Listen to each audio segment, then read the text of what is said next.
मनुष्य अपने विश्वास से निर्मित होता है। जैसा वह विश्वास करता है वैसा वह बन जाता है। तो आज के इसी हम श्लोक के साथ जो है अपना आज का व्लॉग स्टार्ट करते हैं। प्रणाम, राधे राधे आप सभी को। प्रणाम दोस्तों, मेरे चैनल में आप सभी का स्वागत है। मैं हूं कविता तिवारी, नैनीताल उत्तराखंड से। आप सभी के साथ मैं अपनी वेट लॉस जर्नी की वीडियो डेली शेयर करती हूं, जिसमें मैं हेल्दी खाना खाती हूं एंड रेसिपी भी आपके साथ शेयर करती हूं एंड साथ में जो भी वर्कआउट मैं फॉलो करती हूं आफ्टर सी सेक्शन डिलीवरी, वो सब कुछ आपके साथ शेयर करती हूँ। तो आप इन वर्कआउट्स को बेफिक्र होकर कर सकते हैं एंड अगर आप एडवांस्ड वर्कआउट करते हैं तो आप इन्हीं वर्कआउट्स को 3 सेट्स में थोड़ी हाई स्पीड के साथ कर सकते हैं। एंड मैं जो ये वर्कआउट करती हूँ ना, मैं बिल्कुल स्लोली वर्कआउट करती हूँ, आप देख सकते हैं। एंड बिल्कुल अनकट वर्जन जो है वर्कआउट का मैं दिखाती हूँ आपको। मैं 15 टू 20 मिनट्स का वर्कआउट करती हूँ एंड आज का वर्कआउट जो है ये एक चाइनीज़ वर्कआउट है जो मैं देखकर फॉलो कर रही थी। तो मैंने जो है सामने अपने टीवी लगा रखा था, तो मैं उसमें ही वर्कआउट देख के कर रही थी बिकॉज़ ये वर्कआउट ना मुझे बहुत अच्छा लगा।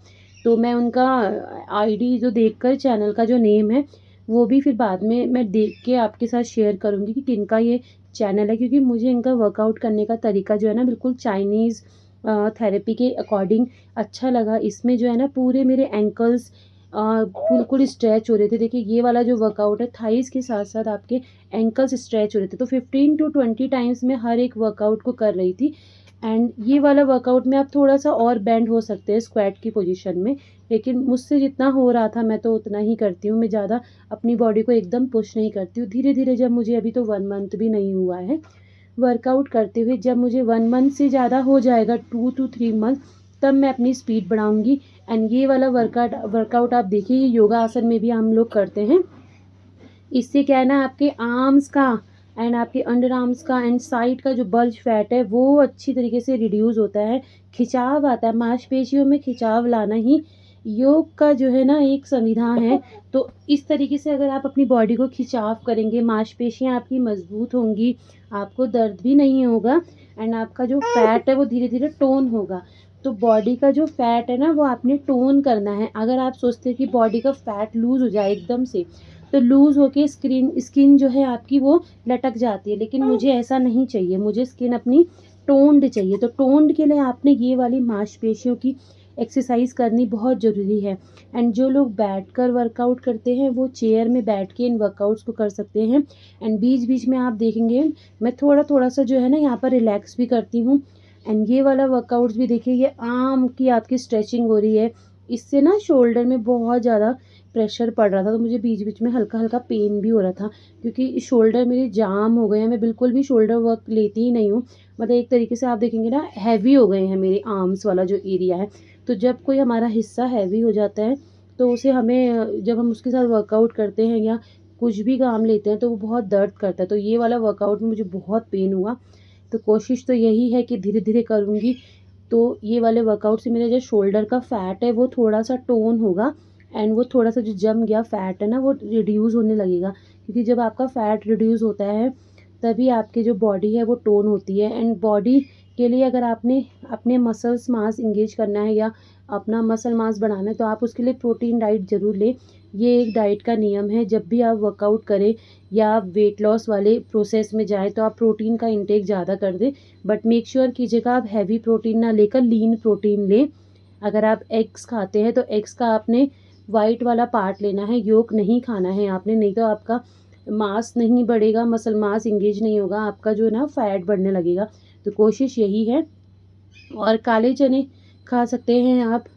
सोयाबीन की अगर आप बड़ी लेते हैं तो ये नहीं कि आपने भर भर के खाना, नहीं तो आपका प्रोटीन ज़्यादा बढ़ जाएगा, फिर आपको दिक्कत होगी। आपने हर एक की क्वांटिटी जो है ना हमेशा नाप के खानी होती है।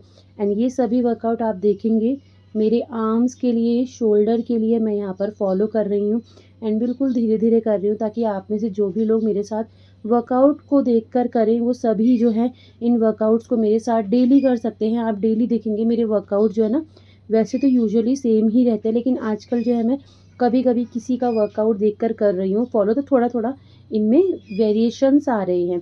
वैसे तो मैं योगा करती ही हूँ, योगा तो मेरा सदाबहार रहता है हमेशा। योगा से जो है ना आपका बहुत ही अच्छा ग्लो भी आता है आपके चेहरे में, आपके पूरी बॉडी का खिंचाव होता है। तो आप अगर कुछ भी वर्कआउट नहीं कर सकते, आप 5 से 6 राउंड जो है सूर्य नमस्कार के कीजिएगा, बहुत ही अच्छा होता है। एंड मैं अपने शॉर्ट्स वीडियो भी डालती हूँ वर्कआउट के, आप उन्हें भी देख सकते हैं। आपको मेरा चैनल अच्छा लग रहा होगा तो मेरे चैनल को सब्सक्राइब कर सकते हैं। मुझसे और कनेक्ट होने के लिए मेरे साथ इंस्टाग्राम पे जुड़ सकते हैं। आप मेरे साथ वर्कआउट करना चाहते हैं तो आप मुझे इंस्टाग्राम पे डीएम कीजिएगा। मैं पहले भी ऑनलाइन क्लासेस लेती थी वर्कआउट्स की मॉर्निंग में, और अभी भी जो है जब मेरे पास क्लाइंट्स हो जाएंगे तब मैं स्टार्ट करूँगी अपने वर्कआउट की क्लासेस। 4 to 5 अगर क्लाइंट्स हो जाएँ तो मैं स्टार्ट कर दूँगी। तो बस कोशिश यही है कि धीरे धीरे अपना वेट लॉस करूं, अपने साथ साथ मैं आपको भी दिखाऊं। 74 kg मेरा वेट था, आज की वीडियो में आपने देख लिया है 71.4 kg पे मेरा वेट आ गया है। तो मेरा बहुत अच्छा जो है वेट लॉस हुआ है। एंड बिल्कुल मैंने सिंपल तरीके से वेट अपना लूज़ किया है। एंड ये वाला वर्कआउट आप देखेंगे आपके चेस्ट का जो एरिया है वो इसमें इंगेज होता है। जब भी आपका कोई पार्ट वर्कआउट में इंगेज होता है तो समझ लीजिएगा आपका वहीं का जो फैट है ना वो जाता है। तो बस अपना वर्कआउट मैं धीरे धीरे यहाँ पर फिनिश कर रही हूँ। एंड कोशिश यही है कि धीरे धीरे जो है अपने आप को फिट करती चलूँ। जल्दी नहीं है, कोई भी क्रैश डाइट या कोई भी ऐसा प्रोडक्ट यूज़ नहीं करना चाहती हूँ जो रिज़ल्ट तो जल्दी देता है लेकिन आपके शरीर को अंदर से खोखला बना देता है। तो धीरे धीरे अपनी बॉडी पे वर्क करते हुए ही मैं अपना वेट लूज़ करूँगी। और ये वाला वर्कआउट आप आराम से चेयर में बैठ के कर सकते हैं। अपने एंकल्स को आपने इंगेज करना है, अपने हैंड्स को इंगेज करना है, अपने शोल्डर को इंगेज करना है। देखिए पूरी बॉडी का खिंचाव हो रहा है, तो खिंचाव होने से आपकी मांसपेशियाँ इसमें जुड़ी रहती हैं, आपके मांसपेशियों में खिंचाव होता है, आपका फैट लूज़ होने लगता है। तो आयुर्वेद की पढ़ाई भी मैं कर रही हूँ, तो सबसे पहले आप आयुर्वेद के अकॉर्डिंग अपना जो शरीर का जो प्रकृति है वो आप पहले जांच लें, वात पित्त या कफ। तो वात पित्त कफ के हिसाब से अगर आप अपना खाना पीना करेंगे तो वैसे ही अच्छा रहेगा।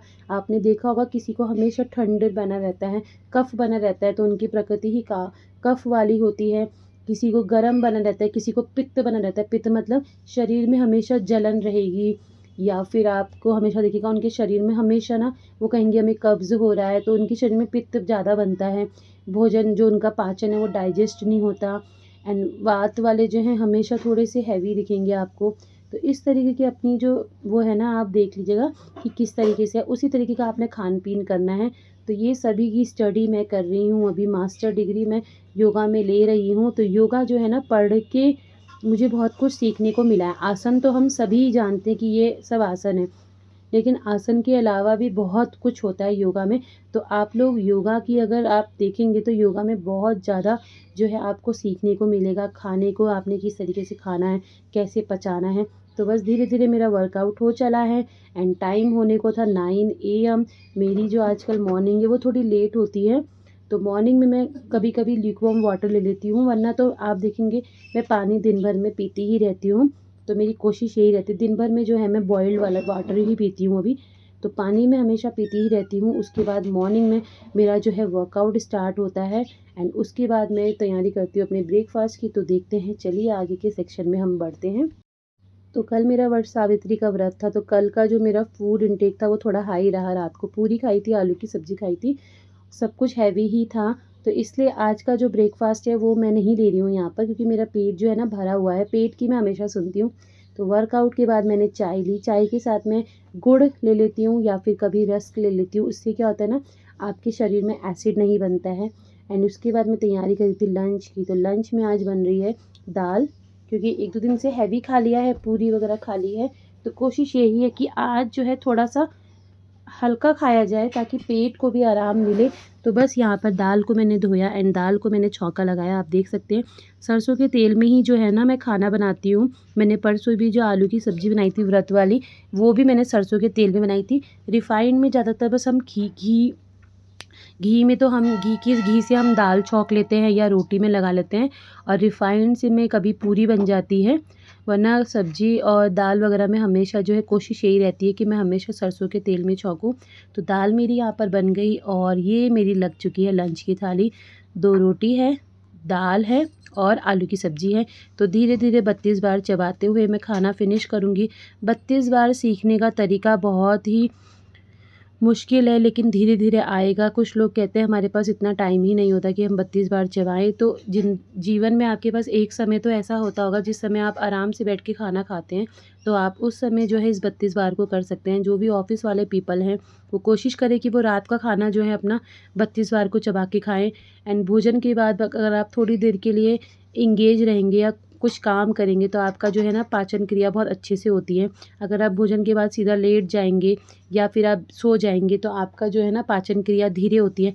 किसी-किसी का मेटाबॉलिज़्म बहुत फ़ास्ट होता है, चाहे वो कुछ ना भी करे तो भी उनके शरीर में जो है ना भोजन लगता नहीं है।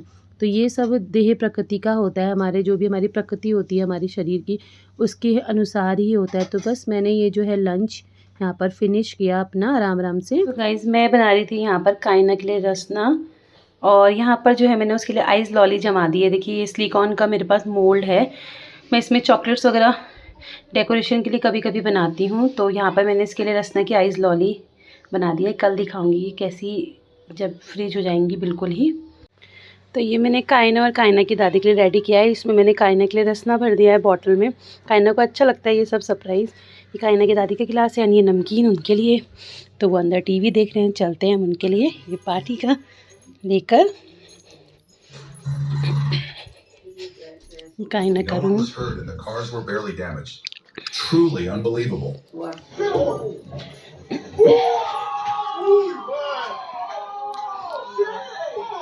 यहाँ पर मैं शाम को थोड़ा सा ज़ुम्बा कर रही थी अपने लिए, क्योंकि इससे भी ना फैट बहुत जल्दी बर्न होता है।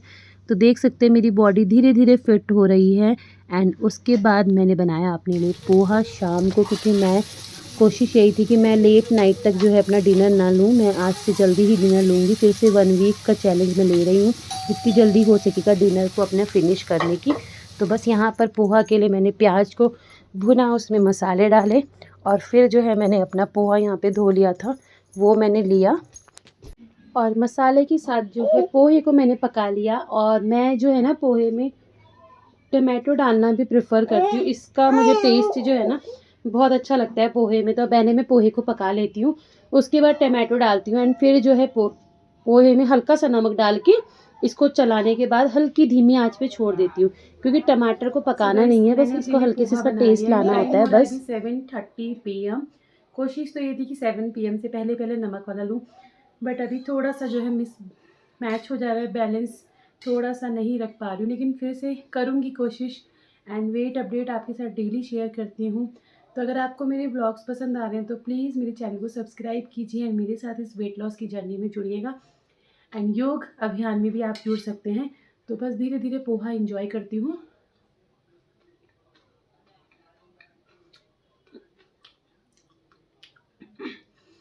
अच्छा बनाया, नमक कम डाला है मैंने, मसाले भी कम डाले हैं। सिंपल पोहा बनाया है सरसों के तेल में। आपके साथ शेयर करिए रेसिपी कि मैं किस तरीके से पोहा बनाती हूँ। और शाम को जो है बेड टाइम में मैंने फिर से जो है मिल्क लेना स्टार्ट कर दिया है। तो मैं रात को जो है 1 कप जो है मिल्क का लेती हूँ, लिक्वॉर्म मिल्क, एंड फिर उसके बाद सो जाती हूँ। तो 7 to 8 आवर्स की मेरी स्लीप जो है वो हो जाती है। काइना का आजकल स्कूल नहीं है तो मैं लेट उठ रही हूँ, वरना मैं 7 AM से पहले पहले उठी थी। आजकल मैं 7 AM के बाद उठती हूँ। तो बस ये खाना मैं एंजॉय करती हूँ। आपसे मिलूँगी हमारी कल के व्लॉग में। तब तक के लिए प्रणाम, अपना ख्याल रखें।